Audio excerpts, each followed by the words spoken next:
The game opens with d4, d5, a classic queen's pawn structure. Both players stake their claim in the center from move 1. Knight f3 and e6. White develops the kingside knight, while black prepares to develop the light-squared bishop, which can now go to d6, e7, or other squares. e3 and c5. White opts for a solid setup, and black immediately strikes at white's center with the c-pawn. c4 and knight c6. White builds a strong pawn center, while black completes natural development with the knight. Knight c3 develops another piece, and black mirrors with knight f6.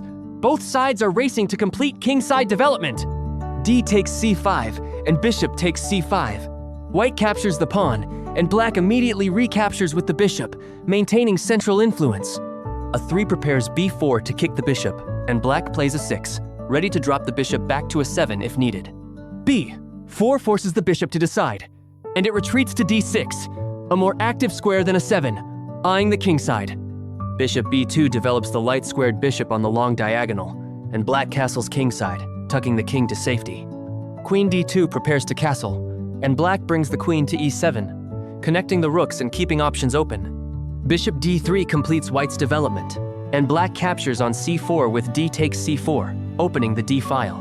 Bishop takes c4 recaptures the pawn, and black pushes b5, gaining space on the queenside and kicking the bishop once more.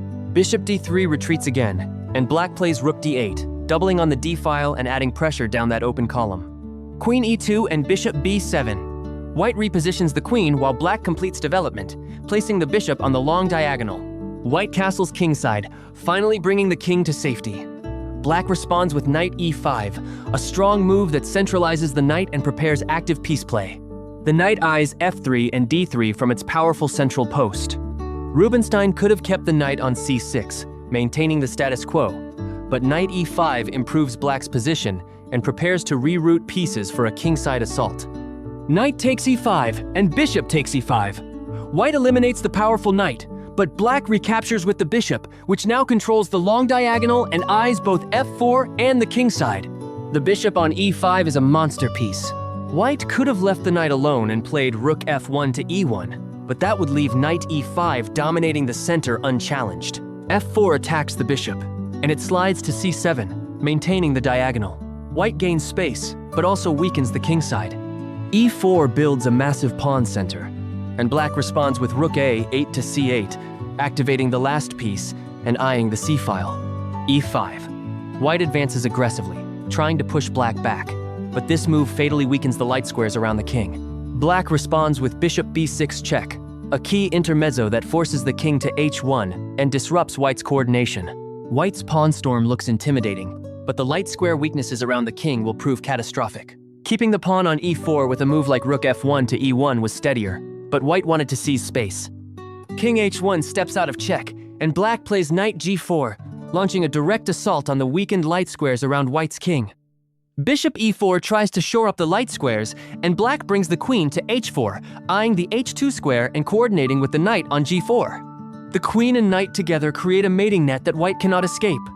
White could have tried h3 to kick the knight immediately, but after knight f2 check, the king is still in mortal danger. g3 tries to block the queen's path, but black unleashes rook takes c3, a stunning rook sacrifice that blows open the position. White captures with g takes h4, removing the queen, but black has seen much further. This exchange sacrifice destroys white's defenses and prepares a devastating follow-up. White had no better option, leaving the queen on h4 simply allows mate in a few moves. The sacrifice is the beginning of one of the most beautiful combinations in chess history. White captures the queen with g takes h4, material up but about to be demolished.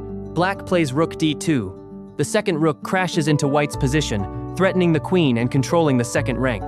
This move is pure domination. White must capture with queen takes d2, but black's combination is not over yet. Declining the rook allows rook takes e2, and white's position collapses instantly. Queen takes 10-10-2, and black delivers the crushing blow. Bishop takes 4 check.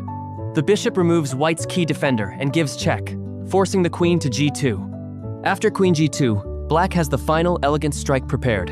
White's queen is now overloaded, having to defend both g2 and the entire kingside. There is no escape from the mating net that Rubinstein has woven. Queen g2 blocks the check, but black finishes with rook h3, Black threatens rook takes h2 checkmate. White's position is hopeless, and Rotlewi resigned here, as defending against the mating threats is impossible. If the queen moves, rook takes h2 is mate. If queen g1, then rook takes h2 check, king g1, rook h1 is checkmate. Rubinstein's Immortal Game is complete a symphony of rook sacrifices, tactical precision, and relentless attack. One of the greatest combinations ever played.